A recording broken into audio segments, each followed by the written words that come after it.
everybody, I'm Christy Jordan with SouthernPlate.com, and this is my second weekly video chat of 2016.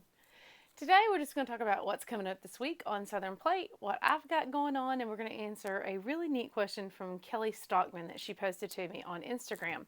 To start with, I've got my cards ready. If you got your meal plan done for the week, these are the recipes I'm planning on making this week. And these are from the set of cards that you get free when you subscribe to my weekly newsletter. After your confirmation, your welcome email will have a download for these cards. It's 33 of our favorite supper recipes.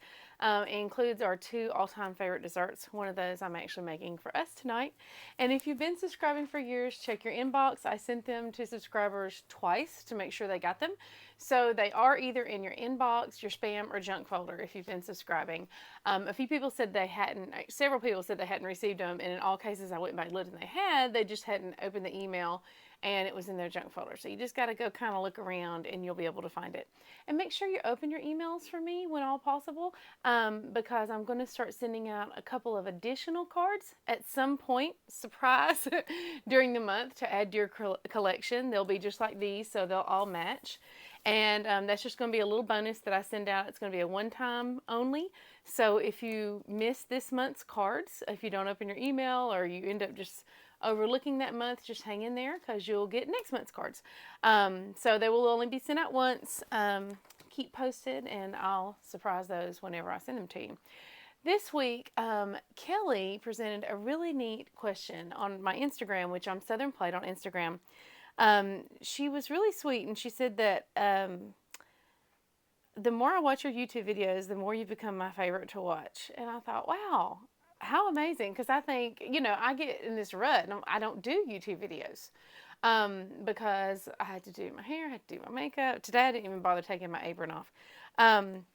Anyway, she also said, I'm older, but I can so relate to you, and I love your love of our Father. So thank you very much. And like I told her, anything good you see in me, good or worthwhile, is a direct result of God constantly pouring His grace and love into my life. And it's got to be a constant with Him. Bless Him because He puts up with me. And so I said, thank you. What is it that you would like to see more of on the videos? And so she asked for something. She also gave me a great idea. She said, I would love to know your favorite things that you've canned for your pantry. And I want to start a homestead binder to show what I have in my pantry, garden ideas, my recipes, favorite scriptures, etc. So I thought, well, that's a neat idea because I have been wanting to keep track of, sometimes I'll write notes like how many eggs I get each day from my chickens. And so I actually took her up on her idea. This is another traveler's notebook I have. This one's from Shep's Leatherworks. So I took one of the notebooks that I made and I made myself kind of a little homestead binder. I went online, and I just started it today. I went online and I found these little calendars and I printed them out. There's room for me to put how many eggs I get each day. So like if I get an egg from every chicken, I put 6. If I don't get eggs from every chicken, I'll put the colors of the eggs because I know what egg came from what chicken. So today, so far, I've only gotten 5 eggs. So I put 4 brown and 1 green. And that lets me know that Glammy hasn't laid an egg today because she lays blue eggs. And so if I don't get a blue egg today, I'll be able to keep track and know how many eggs each chicken's laying. Or if a chicken doesn't lay for a while, then I know there's probably a problem there.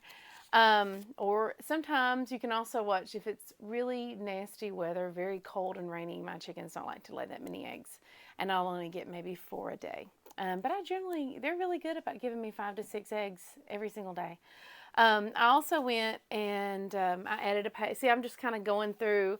So last week I vacuum sealed about 50 whole chickens.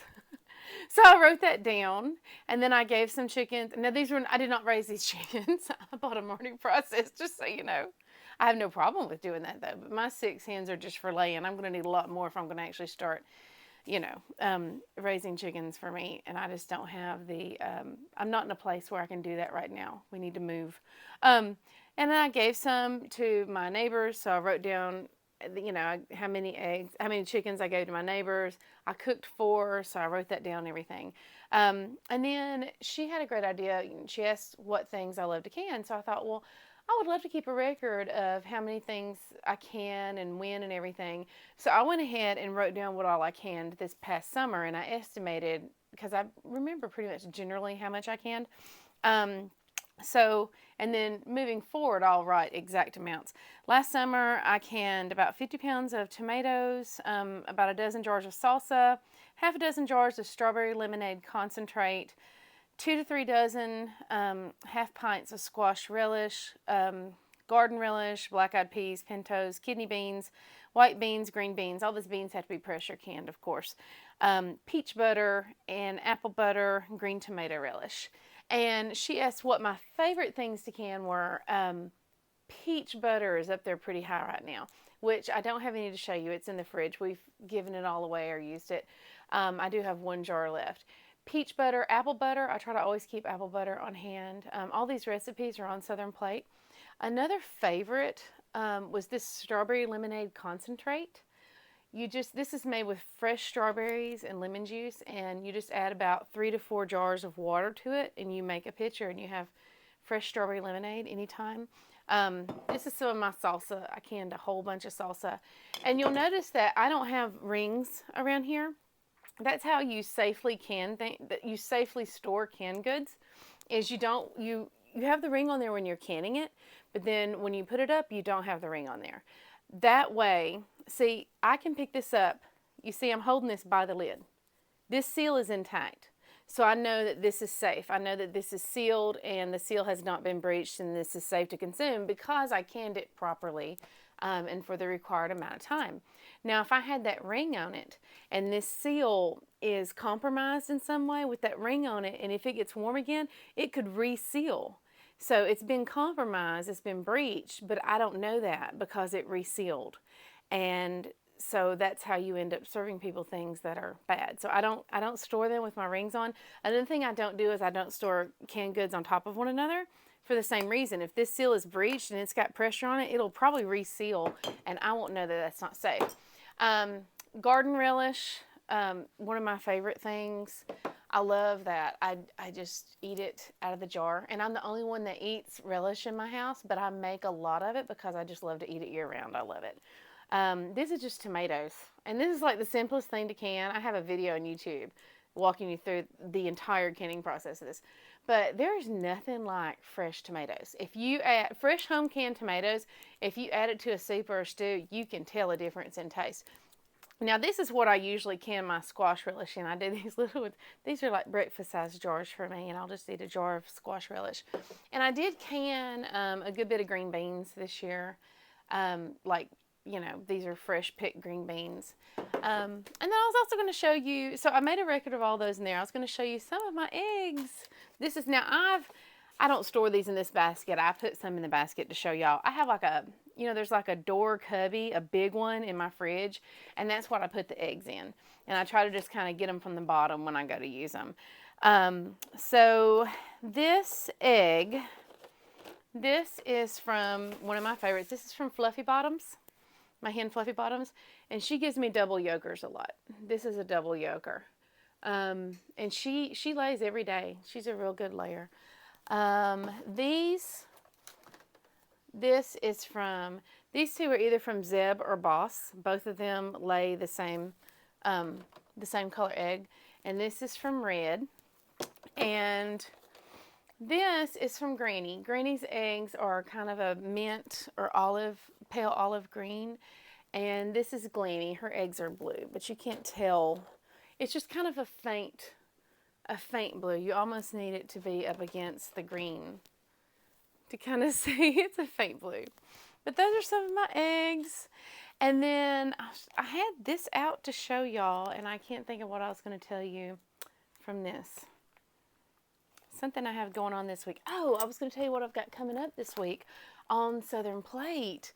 I am going to be photographing today a sopapilla recipe that when you see the recipe, you're going to want to make it. And you need to make it. They are amazing. Amazing. So you need to try to make that this week. I hate it when people start sentences with you need to. But if you can, try to make the sopapillas I'm going to post this weekend. Now, I also have a really nice very authentic sopapilla recipe that's coming out in my next cookbook. That's going to be out in fall of 2016. And I try to keep as many, those recipes, I try to kind of keep them for the book and not share them until long after the books come out. Because, you know, if a book comes out and you've got like 10, 15 recipes that are already on the website, somebody's going to say, why should we buy the cookbook, all this stuff. You know, sometimes I'm checking out of the trying to please people game this year because it's just ridiculous, especially with the internet. You know, there's just so many that don't want to be pleased. But that sopapilla recipe y'all need to try. I'm also going to try to get a post up this week of the most popular recipes of 2015. So we'll see how that goes. And another great thing I wanted to tell y'all, I have a project on Southern Plate, which I've already posted about, and it's the family journal prompts. And the idea is to spend just a few minutes each week creating a family journal, and it just gives you different things to write about, and they should be take you less than 10 minutes each week. And at the end of about 6 months, you're going to have this wonderful heirloom. And so I've already posted the first set of writing prompts on Southern Plate. You can go to southernplate.com/family journal to find those. And I wrote mine out today. I used this book for my family journal today. You can use any notebook. I used this one. And I'm not going to show you because some of it, you know, you don't show personal information. But this one, the first one is to introduce your family.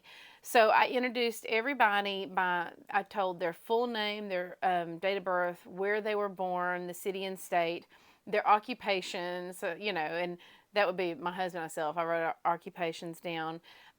Education. So I wrote mine and my husband's our full degrees out and where we got them from and when and all that stuff. So this is just kind of an introduction. And then another one, there's one for each week. Another one this month, I believe, is and it's all on the website, have everyone sign a page. So you would pick a page and have everybody in your family sign their name. And that's so precious because I have pages where I've done that and had my grandmother and my grandfather, you know, write their name out. And it's so sweet to look back on that. And then I have one where you put each child's name at the top of a page and you fill that page with adjectives that describe your child. Of course, positive and encouraging things that describe your child. And so it's just a few minutes each week. And over the course of a couple months, it's going to evolve into a wonderful, cherished family heirloom that you can pass down. And like I said, any notebook will work for this. You can get a spiral notebook, whatever. Just put it in a special place because this is going to be very, very cherished. I mean, you might even want to consider if you just have like 2 kids, maybe go ahead and make it 2 of them so you could, you know, give one to each of them. I don't know. I may do that since I only have 2 kids. If you have 6 or 7 kids, if you just got to see what your free time looks like. I can't imagine you have a lot because just with 2, I don't have a lot of free time. That's a great thing that I am really enjoying about parents today is there's a very large group of parents today who are just really invested in their children, really spending time with them. And then the opposite is what breaks your heart. But anyway, we won't go into that. I hope y'all have a blessed week. I'm also continuing with my scripture writing, and that plan is also on southernplate.com. You can just type in Google Southern Plate scripture writing, and I've got the January writing plan. What I do for that is, and I've got a printable sheet. You can print it out. So this is the journal I'm using right now. So my Bible is right here, and I go and I print them out in miniature form. So this is December's, this is January's. And I'm about done with this book, so I'll have to print out another copy and put in the new journal. And I keep forgetting I try to check them off so I know where to start, but I keep forgetting to check things off. But that's wonderful. And then you have this entire book of just scripture that you've written, you know. So it's really, it helps me pay attention and quiet my mind a lot more when I'm actually writing it versus just reading it. It's hard for me to focus like that. So this is a great way for me to focus. So I hope y'all have a wonderful week. This video has gone way longer than I planned on it going, and I apologize for that. For those of you who have stuck with me to the end, thank you very much. Follow me on Instagram at Southern Plate. And if you would like for me to follow you back, I love to follow people back on Instagram. I love to get to know you through that. But if your account is private, I won't request to follow you back just out of respect for you. So if you would like for me to follow you back, leave a comment and say, hey, Christy, please follow me, or what's your YouTube video? Can you follow me? And I will, of course, follow you. And if you ask and your account is private, I will request to follow you. But other than that, I don't just request to follow people who are private. Also on Facebook, we are Southern Plate Family. Now, if you go to the Facebook page up at the light, you can click and go down and do get notifications of all posts. Currently, Facebook will do that. Facebook has mood swings, and they're very fickle. Facebook's kind of like the boyfriend that you don't really want to have because they're only there for you when they're in the mood to be there for you. So we don't rely on them too much, but currently that's one way that you can get all of my notifications. I post like, I don't know, 4 to 5 times a day on Facebook. But the best way is to sign up for my emails. And I send 3 to 4 emails a week. I say 3 to 4 to cover my bases, but really it's more like 2 to 3. The most would be 3 to 4. And that, just go to southernplate.com/subscribe, and you can fill out and join me on email and get these free recipe cards. I've got like the whole set. I laminated mine. This is the rest of the set. It's a pretty big set. And I'll be adding to those also, so you can get all these recipe cards if you would like them. Thank you so much for joining me today. Thank you for your question, Kelly, and I'll try to answer more questions. Y'all can hit me up at christyquestions@gmail.com, CHRISTY. It's the only time you have to know how to spell my name. I do not care how you spell my name. I don't even care if you know my name. If you just talk in my direction, I'm proud that you're taking the time for me, and that'll be just fine. I will see you soon. Y'all have a blessed week. Bye-bye.